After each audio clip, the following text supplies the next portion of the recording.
Segundo Reis, capítulo 5, diz assim a palavra de Deus: Naamã, comandante do exército do rei da Síria, era grande homem diante do seu senhor e de muito conceito, porque por ele o Senhor dava vitória à Síria. Era ele herói da guerra, porém leproso. Saíram tropas da Síria e da terra de Israel e levaram cativa uma menina que ficou ao serviço da mulher de Naamã. Eu quero que você observe essa frase aqui, vamos dar destaque sobre ela. Foi levada cativa uma menina que ficou a serviço da mulher de Naamã. Disse ela à sua senhora: tomara o meu senhor estivesse diante do profeta que está em Samaria, ele o restauraria da sua lepra. Mais uma vez, gente, se o meu senhor estivesse diante do profeta que está em Samaria, ele o restauraria da sua lepra. Então foi Naamã e disse ao seu senhor: assim falou a jovem que é da casa de Israel. Respondeu o rei da Síria: vai, anda, enviarei uma carta ao rei de Israel.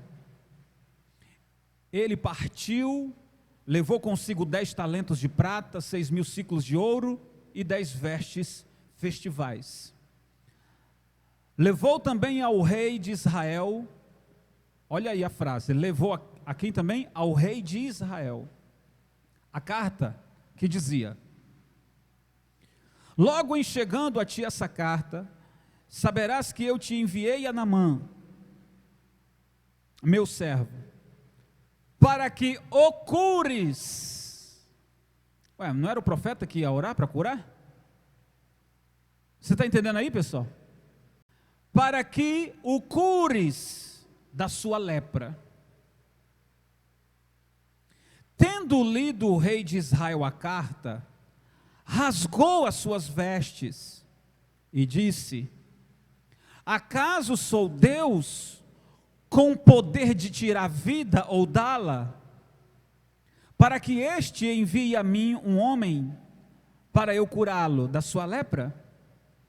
Notai e vede que procura um pretexto para romper comigo. Ouvindo, porém, Eliseu, o homem de Deus, o profeta, que o rei de Israel rasgara as suas vestes, mandou dizer ao rei: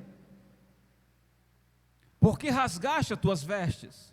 Deixa ouvir a mim, e saberás que há profeta em Israel.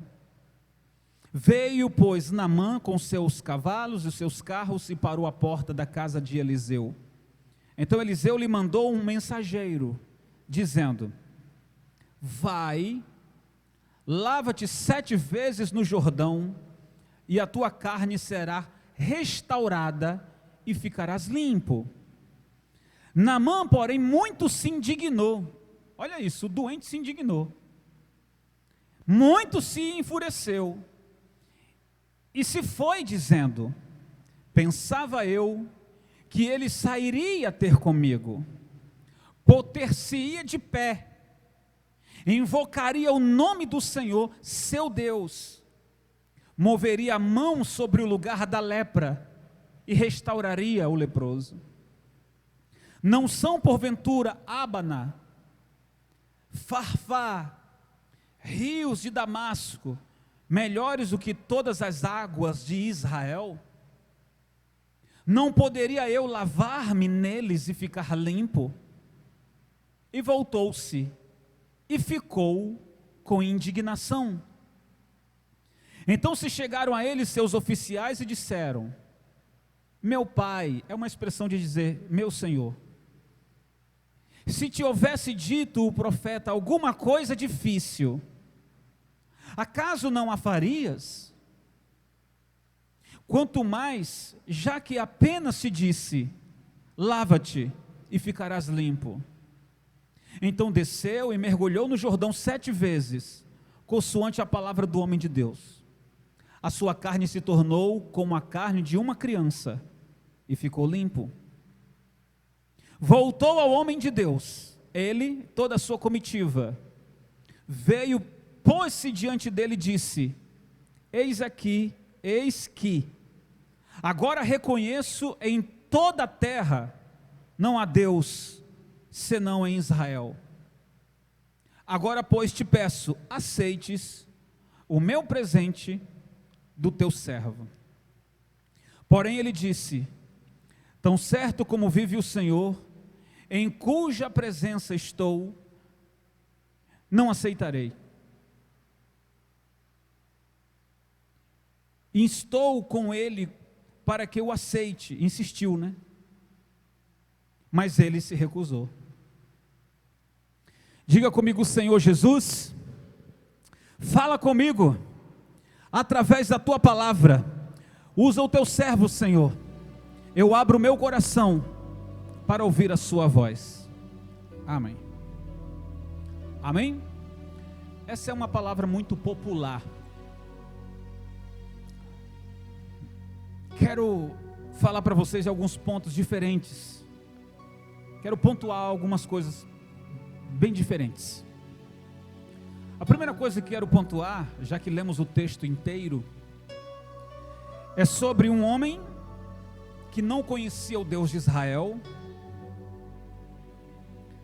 leva para sua casa uma menina cativa, e aí é onde eu quero me debruçar sobre essa palavra para fazer você entender como é que Deus age nas nossas vidas, e às vezes a gente não entende. Aquela menina, ela foi raptada, capturada, presa. Ela era uma menina que servia a Deus. Aí eu te pergunto, quando uma coisa ruim como essa acontece na vida da gente, a gente não quer aceitar. A gente quer dizer assim: Senhor, por quê? Eu sou tua serva. Imagina a mãe dessa menina, imagina o pai dessa menina. Naamã com seu exército vai lá e diga: essa menina aí, pega ela aí. E aquela menina é levada. Como é que o pai dessa menina vai dizer: Senhor, eu sou teu servo? A mãe dessa menina. Deus estava trabalhando, como às vezes acontece nas nossas vidas, e na hora a gente não entende. Aquela menina vai para a casa de Naamã, e ela não é chicoteada, ela não é colocada num quarto escuro, e fica lá com fome, com sede, não. Ela vai para os serviços domésticos. E você vê que essa menina, como pura, e o seu coração limpo, ela poderia estar ardendo em ódio, e dizer: não, não quero ficar aqui, eu quero voltar para minha casa. Mas ela ali, ela aceita. Ela transforma uma situação ruim, ela se adapta. Estranho eu falar essa palavra, né? Se adaptar a tempos difíceis. Ela se adaptou àquele tempo difícil, mas sem carregar ódio. E ela chega para sua patroa e diz: se o meu Senhor, olha, minha patroa, eu sirvo a um Deus poderoso, lá em Israel tem um profeta. Se o meu Senhor estiver com ele lá, na hora que ele é curado. Porque quando Eliseu ora, o milagre acontece. Porque quando Eliseu invoca Deus, se ele colocar a mão, se ele orar, Deus atende. Olha aquela menina transformando uma situação ruim, tirando boa vontade dela, evangelizando, falando de Deus. A patroa vai e diz para o marido: o marido está com seu corpo todo doente, leproso. Imediatamente, vamos entrar agora em outro destaque. Quando Naamã vai ao seu rei e diz: olha, eu preciso ir em Israel, porque lá tem um homem que se ele orar por mim eu posso ficar curado. O rei erroneamente escreve uma carta. Ele esquece de dizer nessa carta que Naamã deveria se encontrar com o profeta Eliseu. Ele não escreve isso. Ele só escreve dizendo: eu estou te enviando o meu capitão, receba ele, para que o cures da sua enfermidade. Naquela época, tudo que não poderia ter era um rompimento, um país com outro que era aliado de paz, não poderia romper. Quando o rei de Israel abre a carta e lê esse texto, ele fica indignado ao ponto de rasgar as vestes, de dizer assim: eu nunca tive problema com ele, e agora ele está usando isso de pretexto para romper. Ele pensa o que? Que eu sou Deus? Que eu posso orar e tirar a vida de alguém, ou devolver a vida de alguém? Não, eu não sou Deus. O rei ficou furioso com isso. Quero destacar sobre isso em relação a pessoas que vão procurar ajuda na pessoa errada. Vamos meditar um pouco sobre isso aqui.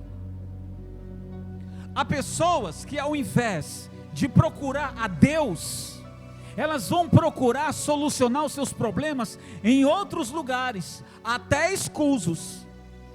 Há pessoas que, na ânsia de resolver o seu problema, até crimes cometem. Há pessoas que, na ânsia de resolver logo o seu problema, se enveredam por caminhos tortuosos, mesmo conhecendo a verdade. É um erro.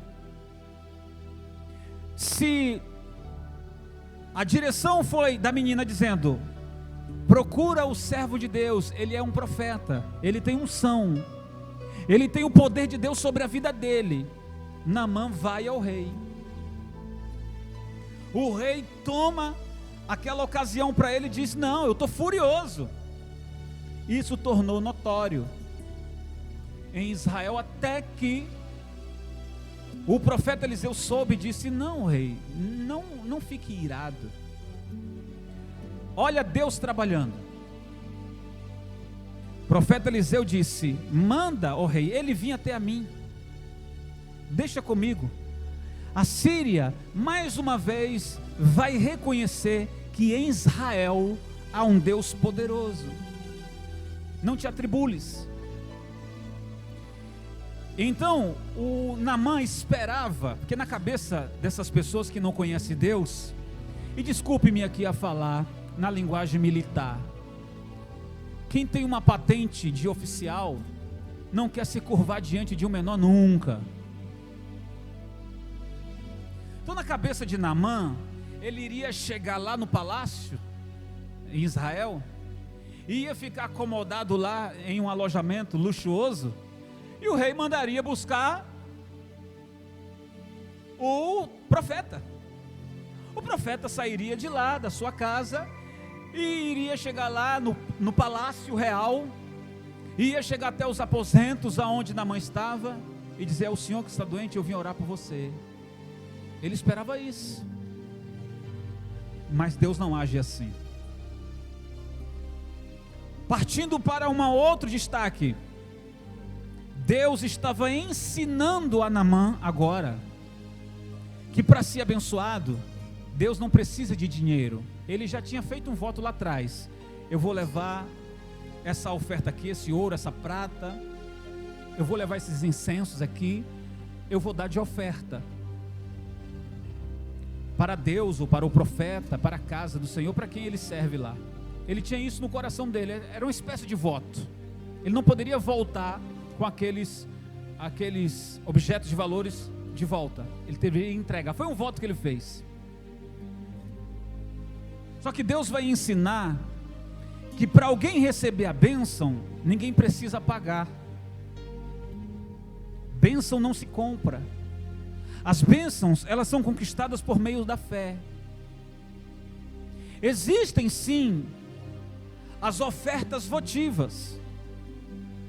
Só que a pessoa tem que crer que Deus vai fazer como Ele quiser, da vontade dEle, da forma dEle, não do jeito, olha, eu vou dar esse valor aqui, e Deus vai ter que fazer do jeito que eu estou dizendo aqui. Não funciona assim. Olha, eu vou dar aqui, ó, esse valor todinho aqui, ó, X. Ó, é um bom valor. Mas Deus vai ter que fazer isso, tem que ser desse jeito aqui. Pois Deus não vai fazer não. Por que Deus não vai fazer? Porque Deus não é seu empregado. Olhe, Deus vai ensinar Naamã como é que funciona. Como é que funciona? O rei diz: você vai ter que ir lá. Eu vou ter que ir lá? Você vai ter que ir lá na casa dele. Tá bom, vamos lá. Naamã chega com uma comitiva, impressionando. Eliseu não saiu. Mandou um mensageiro ir lá fora. Meu senhor, o profeta mandou o senhor ir no Rio Jordão, dar 7 mergulhos. Ele não vai me atender não? Ele ficou fumando, meu irmão, de raiva, indignado, porque achava que o profeta iria lá no palácio. Não foi. Ele deveria ir até o profeta. O profeta não atendeu ele. O que é isso? Deus ensinando que o orgulho, que a prepotência, quando faz parte da vida de uma pessoa, não se combina com a vida espiritual de alguém que está buscando algo de Deus. Deus não está nem aí para as suas estrelas que está no seu peito ou no seu ombro. Deus não está nem aí para o tanto de dinheiro que você tem. Deus não está nem aí, não se importa qual é o seu carro, qual é a sua casa, Deus não está nem aí para isso. Você acha que vai impressionar a Deus dando alguma oferta? Deus é dono do ouro e da prata. Atine para isso, meu irmão. Você não tem nada diante de Deus, mas se você quiser alcançar algo dele, ele não está à venda. Se você quer alcançar o favor, então você tem que descer, então você tem que se humilhar, então você tem que ter a humildade de chegar até a Deus e dizer: Senhor, fala, o teu servo te ouve. Você vai ter que dar 7 mergulhos agora, Senhor, agora. Então Deus vai fazer com que aquele homem, Naamã, eu vou colocar aqui uma palavra, mas não leve ao pé da letra. Não leve ao pé da letra.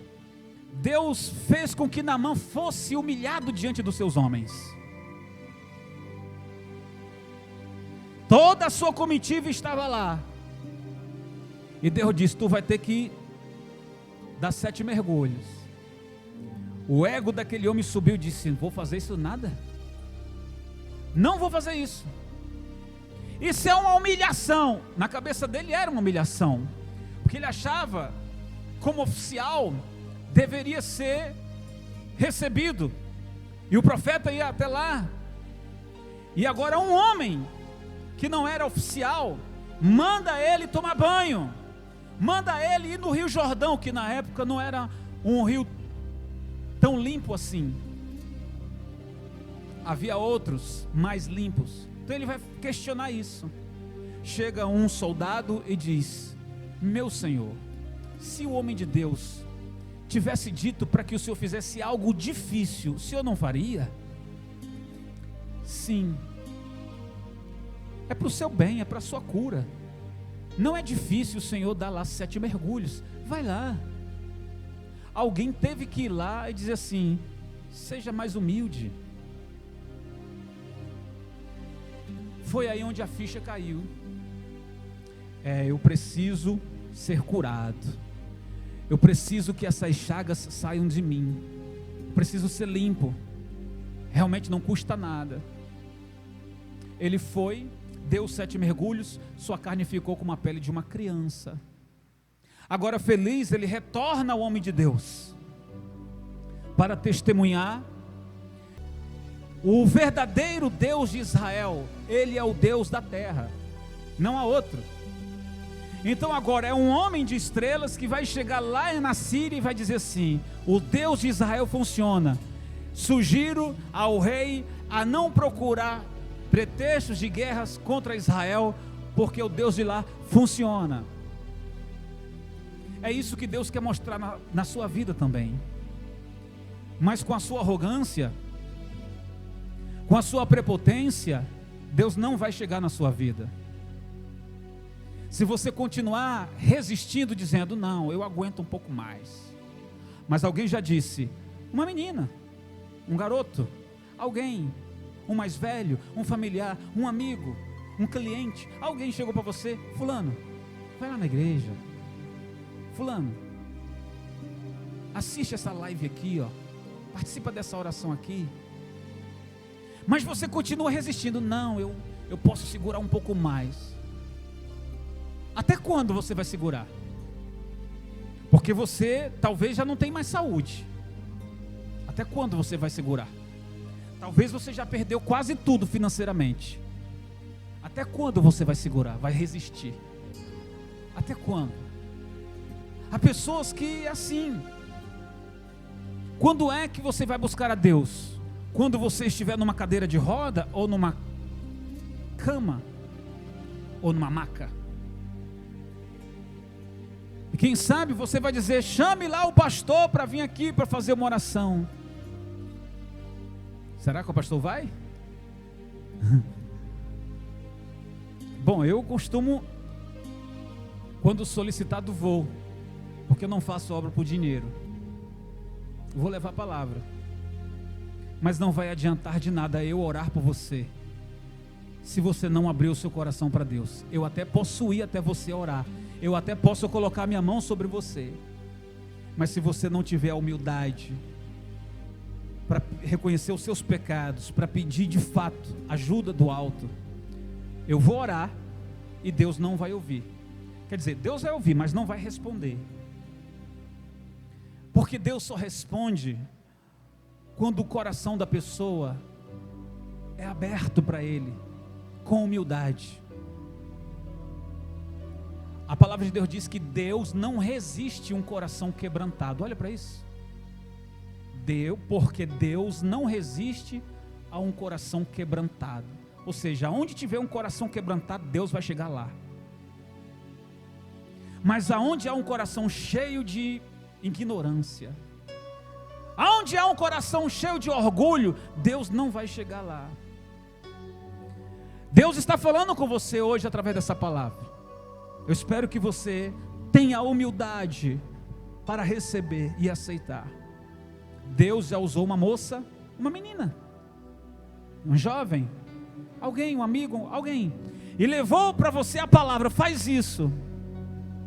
Deus está esperando você fazer. Não queira impressionar a Deus com as suas esmolas. Não queira impressionar a Deus com as suas ofertas. Não queira impressionar a Deus com seus dízimos. Não, isso é obrigação sua. Isso é dever seu. Quer impressionar a Deus? Dobre o joelho. Quer impressionar a Deus? Abre o teu coração. Quer impressionar a Deus? Ame-o, adore-o, busque-o com todas as suas forças. Assim Deus vai se impressionar e vai dizer: ali está o meu servo, ali está a minha serva. Amém? Você crê nessa palavra? Você recebe essa palavra? Então eu vou orar por você agora. Aonde quer que você esteja, você que diz assim: ó, agora eu entendi, e eu quero decidir a minha vida para Deus. Você quer, meu irmão? Eu quero dizer para você que existe uma lepra, que essa lepra, chamada pecado, ela é pior do que as sarnas, do que as chagas. O pecado da lepra ele mata a alma. Mas se você se arrepender dos seus pecados e crer no sacrifício de Jesus, o sangue que ele verteu na cruz do Calvário vai lavar você hoje. Esse rio Jordão hoje se transforma no sangue de Jesus caindo sobre você. Esse rio Jordão hoje, essas águas se transformam no sangue de Jesus, para purificar a tua mente que foi por anos maldosa, para lavar o seu coração que por anos foi machucado pelo ódio, pelo ressentimento da vingança, o desejo da vingança. Quando o sangue de Jesus passar por si, você será purificado totalmente. Você quer isso? Você aceita isso? Pois então você vai repetir as palavras que eu vou dizer agora em oração. Você que já conhece essa palavra, mas você estava resistindo.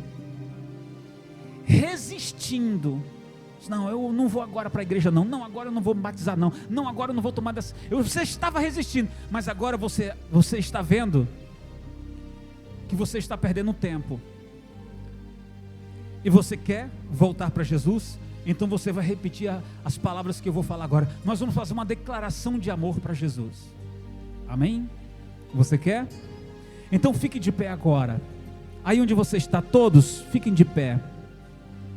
Levante a sua mão para Deus e diga comigo: Senhor Jesus, eu creio no teu sacrifício na cruz.